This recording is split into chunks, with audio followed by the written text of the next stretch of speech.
গল্পের শুরুতেই আমরা দেখি কিছু মেয়ে একটা জায়গায় উজিনকে দেখার জন্য ভিড় করেছে। উজিন ছিল একজন ফেমাস অ্যাক্টর। তো কিছু সময় পর উজিন সেখানে ইন্টারভিউর জন্য আসলে সব মেয়েরাই দৌড়ে যায় তার কাছে। এত ফিমেল ফ্যানকে একসাথে দেখে উজিন বেশ খুশি। উজিনের ইন্টারভিউর পর তার ম্যানেজার ও তার কোম্পানির সিও সেখানে আসলে উজিন তাদের পাত্তা না দিয়েই বাড়ি ফিরে যায়। রাতে বাড়ি ফিরে উজিন একা দাঁড়িয়েছিল, তখনই একটা মেয়ে পেছন থেকে তাকে জড়িয়ে ধরে। মেয়েটা ভালোবেসে উজিনকে ঘুমোতে যাওয়ার জন্য বললে উজিন পেছনে ঘুরতেই মেয়েটা অদৃশ্য হয়ে যায়। এরপরই বোঝা যায় উজিন আসলে স্বপ্ন দেখছিল, আর ওই মেয়েটা হচ্ছে উজিনের মৃত গার্লফ্রেন্ড জিয়ং, যে 3 বছর আগে একটা অ্যাক্সিডেন্টে মারা গেছে। উজিন তাকে বাঁচানোর চেষ্টা করেও বাঁচাতে পারেনি। উজিন আজও তাকে ভুলতে পারেনি। সেই অ্যাক্সিডেন্টের পর থেকেই উজিন একটা সমস্যায় ভুগছে। সে একবার কয়েক সেকেন্ডের জন্য যদি কোনো মানুষকে দেখে নেয়, সারা জীবন সেই মানুষকে তার মনে থাকে। আর এই সমস্যার জন্যই সে চাইলেও অ্যাক্সিডেন্টের মুহূর্তগুলো আজও ভুলতে পারেনি। রাতে খারাপ স্বপ্ন দেখে পরের দিন সকাল হতে না হতেই উজিন শহর ছেড়ে দূরে একটা পাহাড়ে ঘুরতে চলে যায়। উজিনের সিইও তার বাড়িতে এসে জানতে পারে সে শহরে নেই।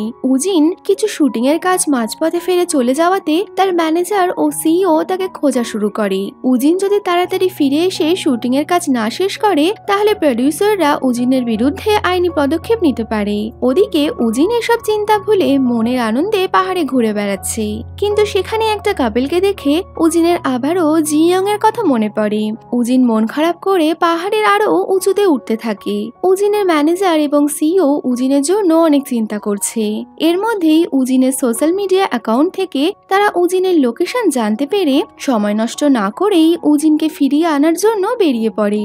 ওদিকে আমরা হাইসুকে দেখি যে বিদেশ থেকে নিজের চিকিৎসা করিয়ে বহু সময় পর দেশে ফিরেছে।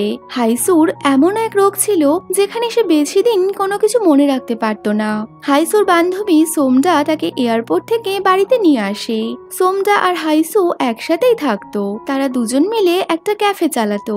এতদিন পর হাইসু দেশে ফেরাতে খুশি হয়ে সোমডা ঠিক করে তারা আজ ঘুরতে যাবে। দুই বান্ধবী মিলে ঘুরতে বেরোয়। হঠাৎই সোমডা হাইসুর হাত ধরে টানলে হাইসুর কেমন যেন অতীতের কিছু মনে পড়ে যায়। সে অনেক নার্ভাস হয়ে গেলে সোমডা তাকে সামলায়। এরপর তারা দুজন মিলে ওই পাহাড়ে ঘুরতে যায় যেখানে উজিন গেছে। হাইসু খুব সহজে পাহাড়ে উঠলেও সোমডার অবস্থা খারাপ। কোনো রকমে সে হাইসুর পিছনে যাচ্ছে। ওদিকে উজিন পাহাড়ের সব থেকে উঁচু চূড়ায় একা দাঁড়িয়ে রয়েছে।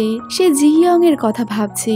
আজও জিয়ং এর সাথে কাটানো প্রতিটা মুহূর্ত তার চোখের সামনে পরিষ্কার ভাবে ভাসে। এই পাহাড়েও সে জিয়ং এর সাথে বহুবার এসেছিল। হাইসু বেয়ে বেয়ে পাহাড়ের চূড়ায় ওঠে। সে দূর থেকে উজিনকে পাহাড়ের কোনায় দাঁড়িয়ে থাকতে দেখে ভাবে ছেলেটা হয়তো নিজেকে শেষ করার জন্য ওখানে দাঁড়িয়েছে। হাইসু দৌড়ে গিয়ে উজিনকে ধরতে গেলে পা হড়কে সে নিজেই পাহাড়ের খাদে পড়ে যাচ্ছিল। কিন্তু সময় মতো উজিন হাইসুর হাত ধরে তাকে নিজের দিকে টেনে নেয়। উজিন ভাবে হাইসু তার ফ্যান, সেই জন্যই হয়তো সে হাইসুকে দেখে এক্সাইটেড হয়ে তার উপর ঝাঁপিয়ে পড়েছে। কিন্তু হাইসু তার এই ভুল ধারণা ভেঙে বলে, আমি মোটেই তোমার ফ্যান নই, এমনকি আমি তো তোমাকে ঠিক মতো চিনিও না। আমি তোমাকে ধরেছি কারণ আমি ভাবছিলাম তুমি হয়তো কিছু ভুল কাজ করতে চাইছো। কিন্তু কে শোনে কার কথা? কেউ কারোর কথা মানতেই নারাজ। দুজনে মিলে চরম ঝগড়া শুরু করলে সোমডা পাহাড়ের চূড়ায় এসে পৌঁছায়। সোমডা উজিনকে দেখে অনেক এক্সাইটেড হয়ে যায়, কারণ সে উজিনের অনেক বড় ফ্যান ছিল। কিন্তু তাকে পাত্তা না দিয়েই উজিন আর হাইসু নিজেদের লড়াই চালিয়ে যাচ্ছে। অনেকক্ষণ এরকম ঝগড়া অশান্তির পর হাইসু উজিনকে এক ধাক্কা মেরে সোমডাকে নিয়ে চলে যায়। তারা বাস স্ট্যান্ডে অপেক্ষা করছিল, কিন্তু সোমডা হাইসুর ওপর অনেক রেগে থাকায় সে চুপচাপ দাঁড়িয়েছিল। এর মধ্যেই এক ব্যক্তি হাইসুর ব্যাগ চুরি করে পালাতে গেলে উজিন তাকে ধরে হাইসুকে সাহায্য করে। তাই না চাইতেও হাইসু উজিনকে ধন্যবাদ জানায়। এই সাহায্যের জন্য সোমডা উজিনকে তার ক্যাফেতে ডিনারে আসতে বলে। উজিন অ্যাটিটিউড দেখিয়ে বাসে উঠলে সে বুঝতে পারে চোরটা হাইসুর ব্যাগ ছেড়ে তার ব্যাগ নিয়ে পালিয়েছে। বেচারা উজিন, তার কাছে কোনো টাকা পয়সা না থাকায় বাধ্য হয়ে সে সোমডা আর হাইসুর সাথে তাদের ক্যাফেতে আসে। টাকা না থাকায় তাকে না খেয়ে থাকতে হবে না। সোমডার ক্যাফেতে বসে উজিন এই চিন্তাতেই মগ্ন। ওদিকে উজিনকে খুঁজতে তার ম্যানেজার ও সিইও ওই পাহাড়ে পৌঁছালে ততক্ষণে উজিন তো সেখান থেকে চলে গেছে। উজিনকে না পেয়ে তার সিইও অনেক চিন্তা হচ্ছে। এরকম সময় মিস্টার কাং নামে এক ব্যক্তি সেখানে আসে। মিস্টার কাং ছিল একজন বিজনেসম্যান এবং উজিনের অনেক পুরনো বন্ধু। সেও উজিনকে খোঁজার চেষ্টা করছে। ওদিকে উজিন নিজের পরিচয় গোপন করে সোমদার ক্যাফেতে বসে কফি খাচ্ছে। আসলে সেলিব্রিটির জীবনযাপনে উজিনের দম বন্ধ হয়ে আসছিল, তাই সে লুকিয়ে বেড়াচ্ছে। হাইসু উজিনকে ক্যাফে থেকে তাড়ানোর জন্য একটা বুদ্ধি খাটায়। কফির বিল না মেটানোর কারণে সে উজিনকে ক্যাফেতে কাজ করতে বলে। উজিন তো ক্যাফেতে কাজ করতে মোটেই রাজি না, আবার সে ক্যাফে থেকে যাবেও না। এই শুনে হাইসু রেগে কিচেনে চলে যায়। তো তখনই কিচেনে হাইসুর মাথায় একটা কাপ পড়ছিল, কিন্তু উজিন ঠিক সময় মতো এসে কাপটা ধরে নেয় আর হাইসুর থেকে অ্যাপ্রন নিয়ে ক্যাফেতে কাজ করতে শুরু করে। উজিনকে দিয়ে কাজ করাতে হাইসুর একটু খারাপ লাগে, কিন্তু উজিন বলে সে একা একা বসে বোর হচ্ছে, তাই কাজ করতে অসুবিধা নেই। উজিন হাইসুর জন্য কফি বানালে হাইসুর তা অনেক পছন্দ হয়। দিনের শেষে উজিন নোংরা ফেলতে বাইরে গেলে দূর থেকে তার ম্যানেজার উজিনকে দেখতে পেয়ে ক্যাফেতে আসে, কিন্তু উজিন আগে থেকেই তার ম্যানেজারকে দেখে ফেলায় সে ভেতরে গিয়ে লুকিয়ে পড়ে। হাইসু ম্যানেজারের থেকে অর্ডার নিতে যেতে গেলে উজিন তাকে টেনে ধরে রাখে। এর মধ্যেই সোমটা ক্যাফেতে আসলে উজিনের ম্যানেজার তাকে জিজ্ঞেস করে এখানে কোনো হ্যান্ডসাম ছেলে কাজ করে কিনা। এবার সোমটা তো জানেই না তার অ্যাবসেন্সে হাইসু তার পছন্দের সেলিব্রিটিকে দিয়ে ক্যাফেতে কাজ করিয়েছে, তাই সোমটা ম্যানেজারকে বলে দেয় এখানে কোনো ছেলে কাজ করে না। কিন্তু ম্যানেজার তার কথায় বিশ্বাস না করলে সোমটা তো অনেক রেগে যায়। তো সোমটার রাগ দেখে ম্যানেজার ক্যাফে থেকে চলে যায়। উজিনের এইভাবে লুকিয়ে পড়াতে হাইসুর তো তার ওপর অনেক সন্দেহ হয়। উজিন হাইসুকে ধরেছিল, তো হাইসু বলে এবার আমাকে ছাড়ো। এই শুনে উজিন তাড়াতাড়ি হাইসুকে ছেড়ে দেয়। উজিন সুযোগ বুঝে সোমটাকে বলে আমাকে কিছুদিনের জন্য তোমাদের বাড়িতে থাকতে দেবে। সোমটা তো একবারই রাজি হয়ে যায়, কারণ উজিন ছিল তার পছন্দের সেলিব্রিটি। কিন্তু হাইসু রাজি না হলে সোমটা যেন তেন প্রকারে তাকে রাজি করে। রাতের বেলা হাইসুর বারবারই উজিনের কথা মনে পড়ে। সে ভাবে আমি সবকিছু ভুলে যাই, তাহলে উজিনকে কেন ভুলছি না। ওদিকে উজিনের বন্ধু কাং তার জন্য অনেক চিন্তা করছে। পরের দিন হাইসু উজিনকে বলে তাদের সাথে থাকতে হলে তাকেও প্রতিদিন ক্যাফেতে কাজ করতে হবে। এই শুনে উজিন ভাবে এই মেয়েটা একজন স্টারকে দিয়ে প্রতিদিন ক্যাফেতে কাজ করাতে চায়, কিন্তু ওই কাজ করা ছাড়া তার কাছে কোনো উপায় ছিল না। তাই কথা না বাড়িয়ে উজিনও কাজ শুরু করে দেয়। সারাদিন তাকে এত কাজ করতে দেখে হাইসুর ভালো লাগে। সে ভাবে উজিনকে সে যতটা খারাপ ভেবেছিল উজিন ততটা খারাপ নয়। দিনের শেষে উজিন ক্লান্ত হয়ে গেলে হাইসু তাকে বলে চলো একটু বাইরে ঘুরে আসি। তারা দুজন একসাথে হাঁটতে বের হয় আর তাদের মধ্যে কথাবার্তা বাড়তে থাকে। এইভাবেই কেটে যায় বেশ কিছুদিন। কিন্তু একদিন কাং উজিনের সন্ধান পেয়ে সোমটাইয়ের ক্যাফেতে আসে।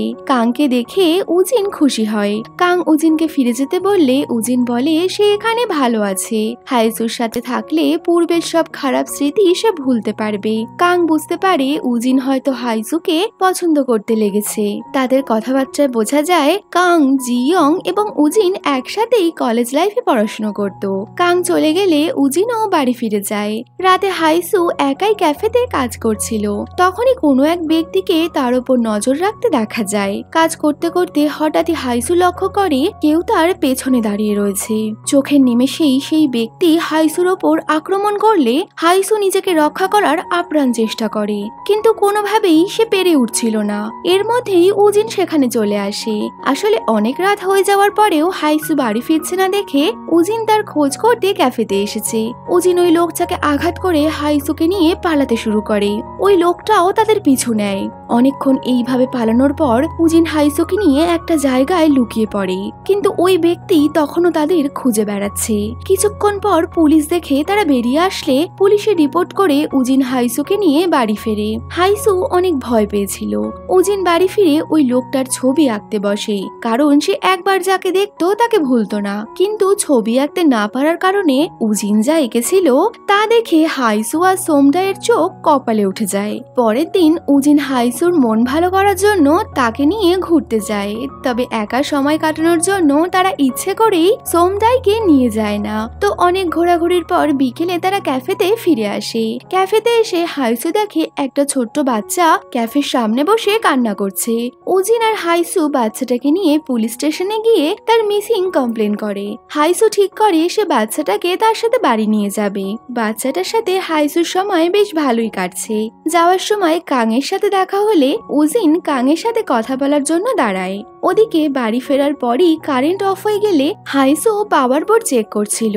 তখনই আবারও কেউ তাকে আড়াল থেকে দেখতে থাকে আর হঠাৎই সেই আগের দিনের লোকটা হাইসুর ওপর আক্রমণ করে। হাইসু নিজেকে ছাড়ানোর চেষ্টা করছিল, তখনই বাচ্চাটা এসে লোকটার হাতে কামড়ে দেয়। এই সুযোগেই হাইসু লোকটাকে মেরে অজ্ঞান করে দেয়। এরপর তাকে পুলিশে ধরিয়ে দেওয়া হয়। পরের দিন পুলিশ ওই বাচ্চাটার মাকে খুঁজে পেলে জানা যায় আগের দিন সে তার মায়ের সাথে সোমডাইদের ক্যাফেতেই এসেছিল, কিন্তু সে হারিয়ে গেছে। বাচ্চাটাকে মায়ের কাছে ফিরিয়ে দিতে পেরে উজিন আর হাইসুর অনেক ভালো লাগছিল। রাতে বাড়ি ফিরে হাইসু ক্যালেন্ডারে দেখে তারও অ্যাব্রডে ফিরে যাওয়ার সময় হয়ে এসেছে। সে ছাদে গিয়ে একা একাই বলতে থাকে উজিনের সাথে কাটানো সময়গুলো সে ভুলতে চায় না। এই সময়গুলো তার কাছে অনেক স্পেশাল। কিন্তু হাইসু লক্ষ্যই করেনি উজিন তার পেছনেই বসে রয়েছে। উজিন হাইসুর সব কথাই শুনে নেয়। হাইসু উজিনকে এড়িয়ে যেতে লাগলে উজিন তার হাত ধরে বলে, আমি তোমাকে আমাদের কোনো মুহূর্তই ভুলতে দেব না, আর যদি তুমি ভুলেও যাও আমি আবারও তোমাকে মনে করাবো। তুমি যতবার ভুলবে ততবার আমি মনে করাবো। উজিন হাইসুকে বলে 3 বছর আগে তার একটা অ্যাক্সিডেন্ট হয়েছিল। সেই অ্যাক্সিডেন্টের পর থেকেই তার এই সমস্যা হয়েছে। উজিনের মনে পড়ে 3 বছর আগে তারও অ্যাক্সিডেন্ট হয়েছিল। তো দেখতে দেখতে সময় এগিয়ে চলে। ওদিকে উজিনের ম্যানেজার ও কোম্পানি সিইও তার লোকেশন জানতে পেরে যায়। তো সময় নষ্ট না করেই তারা ক্যাফেতে চলে আসে। কাংও তাদের সাথে এসেছিল। সিইও উজিনকে ফিরে যাওয়ার জন্য জোরাজুরি করলে উজিন অনেক রেগে গিয়ে বলে সে কখনোই আগের জীবনে ফিরে যাবে না। তাতে যদি তার অ্যাক্টিং কোম্পানি বন্ধ হয়ে যায় তাও সে আসবে না। সে হাইসুর সাথে এখানেই থাকবে। এই শুনে সিইও চলে যাচ্ছিল, তখনই সে হাইসুকে দেখে চমকে যায়। তাড়াতাড়ি অফিসে ফিরে সে কিছু ফটোগ্রাফস দেখতে শুরু করে। একটা ফটোতে তার চোখ আটকায়। এবার ওই ফটোতে কি আছে তা আমরা পরে জানবো। ওদিকে হাইসু অ্যাব্রড যাওয়ার সময় হয়ে গেলে উজিন তাকে বলে সে যেন তাড়াতাড়ি ফিরে আসে, কারণ উজিন তার জন্য অপেক্ষা করবে। মাথা নেড়ে হাইসু বলে সে ফিরে আসবে। হাইসু উজিনকে বাড়ি ফিরে কাজ শুরু করতে বলে। হাইসু সোমডাইয়ের সাথে ড্রিঙ্ক করতে গেলে সোমডাই উজিন আর হাইসুর ব্যাপারে জেনে অনেক খুশি হয়। দুই বান্ধবী মিলে অনেক মজাও করে। অবশেষে উজিন বাড়ি ফিরে যায়। উজিনের সিইও তাকে দেখা করতে ডাকলে উজিন তার অফিসে যায়। সিইও তাকে ওই ফটোটা দিলে ফটো দেখে উজিনও অবাক, কারণ ওই ফটোতে জি ইয়ং অর্থাৎ উজিনের মৃত গার্লফ্রেন্ড আর হাইসু একসাথে ছিল। উজিনের মনে পড়ে হাইসুর জন্যই আজ থেকে 3 বছর আগে উজিন জি ইয়ংকে হারিয়েছিল। সেদিন রাতে তাদের অ্যাক্সিডেন্টের কারণ ছিল হাইসু। জি ইয়ং আর হাইসু খুব ভালো বন্ধু হলেও হাইসুর সাথে উজিনের পূর্বের কোনো পরিচয় ছিল না, এবং অ্যাক্সিডেন্টের পর তাকে চিকিৎসার জন্য বিদেশে পাঠানো হয়েছিল। তাই তারা একে অপরের মুখোমুখি হওয়ার পরেও কেউ কাউকে চিনতে পারেনি। ওদিকে ক্যাফেতে হাইসু হঠাৎই অসুস্থ হয়ে পড়ে। ধীরে ধীরে তার পুরনো স্মৃতিশক্তি ফিরতে শুরু করে। সেদিন রাতের অ্যাক্সিডেন্টের কথা মনে পড়ে তার। সেদিন রাতে উজিন জি ইয়ংকে গাড়ি করে নিয়ে আসছিল, আর তখনই হাইসু হঠাৎই তাদের গাড়ির সামনে চলে আসে। ফলে তাদের অ্যাক্সিডেন্ট হয়। অ্যাক্সিডেন্টে হাইসু আর উজিন আহত হলেও জি ইয়ং সেখানেই মারা যায়। এই দেখেই হাইসু মানসিকভাবে অসুস্থ হয়ে পড়েছিল, আর এই সব মনে পড়লে হাইসু অজ্ঞান হয়ে মাটিতে পড়ে যায়। উজিন খুব হতাশ হয়ে কাংয়ের অফিসে যায়, কারণ কাং এমন ব্যক্তি যে আগে থেকেই হাইসুকে চিনতে পেরেছিল, কিন্তু সে উজিনকে কিছু বলেনি। এবার সে কেন বলেনি? উজিন কাংকে বলে সেদিন রাতে অ্যাক্সিডেন্টের পেছনে তোমার হাত ছিল। কাং কিছু না জানার ভান করলে উজিন বলে আমার সব মনে পড়ে গেছে, আর মিথ্যে কথা বলে কোনো লাভ নেই। কাং হাসতে হাসতে বলে ঠিকই বলেছ, সেদিন রাতে আমি হাইসুকে তোমার গাড়ির সামনে ধাক্কা মেরেছিলাম। আমি চেয়েছিলাম তোমাকে আর জি ইয়ংকে শেষ করে দিতে, কারণ আমি জি ইয়ংকে ভালোবাসতাম। কিন্তু আমার চোখের সামনেই তুমি জি ইয়ং এর সাথে ঘুরে বেড়াতে, তা আমার সহ্য হতো না। তাই আমি ঠিক করি জি ইয়ং আমার না হলে অন্য কারোরও হবে না। সেই অ্যাক্সিডেন্টের পরে হাইসুও অসুস্থ হয়ে যাওয়ায় কাংয়ের কোনো শাস্তি হয়নি। সবাই ভেবেছে হাইসু সিগন্যাল না দেখেই রাস্তা পারাপার করার ফলে ওই অ্যাক্সিডেন্ট হয়েছিল। পরবর্তী সময় হাইসু কোরিয়া ফিরে আসলে তার উপর যে আক্রমণ হয়েছিল সেই সব কিছুর পেছনেও কাংয়ের হাত ছিল। এই সব শুনে উজিন খুব রেগে যায়। সে কাংকে কিছু করতে যাবে, তখনই তাদের কথাবার্তার মাঝে সোমডাই সেখানে আসে। সোমডাই কাঁদতে কাঁদতে উজিনকে বলে হাইসুকে খুঁজে পাওয়া যাচ্ছে না, সে কোথাও চলে গেছে। উজিন তখনই হাইসুকে খোঁজার জন্য বেরোতে গেলে তার সিইও বলে ওই মেয়েটার জন্যই জি ইয়ং আজ নেই। উজিন বলে না, সেদিন রাতে যা হয়েছিল তাতে হাইসুর কোনো ভুল ছিল না। আর উজিনের মনে পড়ে হাইসু তাকে বলেছিল সে সিঙ্গাপুর যাবে। উজিন তাড়াতাড়ি এয়ারপোর্টে পৌঁছায়। সে চারিদিকে হাইসুকে খুঁজে বেড়াচ্ছে, কারণ উজিন হাইসুকে হারাতে চায় না। কিন্তু ততক্ষণে হাইসু কোরিয়া ছেড়ে চলে গেছে। এরপর আমরা 2 বছর পরের সিন দেখি। 2 বছর পর হাইসু আবারও কোরিয়া ফিরে আসে। উজিন তার জন্য এয়ারপোর্টেই অপেক্ষা করছিল। অর্থাৎ হাইসু তখন চলে গেলেও উজিন তার কথা রেখেছে, সে হাইসুকে কোনো কিছুই ভুলতে দেয়নি। তাই হাইসু আবারও কোরিয়া ফিরে এসেছে। এরপর হাইসু আর উজিন এক হয়ে যায়। তো এখানেই শেষ হয়ে যাচ্ছে এই লাভ স্টোরি। ভিডিও কেমন লাগলো কমেন্টে জানিও। ভালো লাগলে লাইক শেয়ার করো, আর যাওয়ার আগে প্লিজ চ্যানেলটা সাবস্ক্রাইব করো। বাই।